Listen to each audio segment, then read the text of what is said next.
Hi hello ನಮಸ್ಕಾರ, welcome to my channel. Friends, ಇವತ್ತು ನಾನು ನಿಮಗೆ ಇನ್ಸ್ಟೆಂಟಾಗಿ ಬಹಳ ಈಸಿಯಾಗಿ ಕ್ವಿಕ್ಕಾಗಿ ವೆಜ್ ಬಿರಿಯಾನಿಯನ್ನು ಮಾಡೋದನ್ನ ಹೇಳ್ಕೊಡ್ತಾ ಇದ್ದೀನಿ. ಅದಕ್ಕೂ ಮುಂಚೆ ಗೈಸ್, ನೀವಿನ್ನು ನನ್ನ ಚಾನಲನ್ನು ಸಬ್ಸ್ಕ್ರೈಬ್ ಮಾಡ್ಕೊಂಡಿಲ್ಲ ಅಂತ ಹೇಳಿದರೆ ದಯಮಾಡಿ ಚಾನಲನ್ನು ಸಬ್ಸ್ಕ್ರೈಬ್ ಮಾಡಿಕೊಂಡು ಪಕ್ಕದಲ್ಲಿರುವಂತಹ ಬೆಲ್ ಐಕಾನನ್ನು ಕ್ಲಿಕ್ ಮಾಡಿ ಆಲ್ ಅಂತ ಹೇಳಿ ಸೆಲೆಕ್ಟ್ ಮಾಡ್ಕೊಳ್ಳಿ. ಇದರಿಂದ ನಾನು ಎಲ್ಲ ವಿಡಿಯೋಗಳ ನೋಟಿಫಿಕೇಷನ್ ಫಸ್ಟ್ ನಿಮಗೆ ತಲುಪುತ್ತೆ.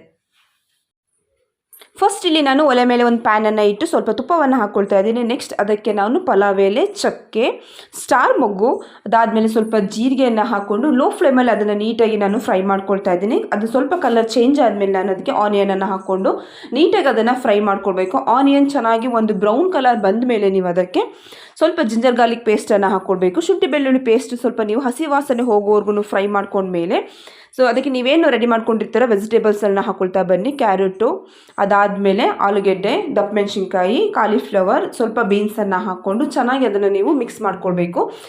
ನೀಟಾಗಿ ಅದೆಲ್ಲ ಮೀಡಿಯಮ್ ಫ್ಲೇಮಲ್ಲಿ ನೀವು ಆದಷ್ಟು ಅದು ಸಾಫ್ಟ್ ಆಗೋವರೆಗೂ ನೀಟಾಗಿ ಫ್ರೈ ಮಾಡ್ಕೊಂಡ್ಮೇಲೆ ಸ್ವಲ್ಪ ನೀವು ಅದಕ್ಕೆ ಮೊಸರು, ಅಚ್ಚ ಖಾರದ ಪುಡಿ, ಸ್ವಲ್ಪ ಬಿರಿಯಾನಿ ಪೌಡರನ್ನು ಹಾಕ್ಕೊಂಡು ರುಚಿಗೆ ತಕ್ಕಷ್ಟು ಉಪ್ಪನ್ನು ಹಾಕ್ಕೊಂಡು ನೀಟಾಗಿ ಅದನ್ನು ನೀವು ಫ್ರೈ ಮಾಡ್ಕೊಳ್ತಾ ಬರಬೇಕು.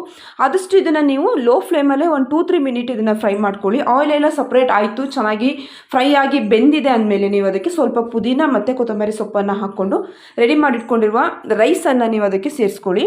ರೈಸನ್ನು ಸೇರಿಸ್ಕೊಂಡು ನಿಧಾನಕ್ಕೆ ನೀಟಾಗಿ ಇದಕ್ಕೆ ಮಿಕ್ಸ್ ಮಾಡಿಕೊಂಡ್ರೆ ಇನ್ಸ್ಟೆಂಟಾಗಿ ನಿಮಗೆ ವೆಜ್ ಬಿರಿಯಾನಿ ಇವಾಗ ರೆಡಿ ಆಗಿದೆ.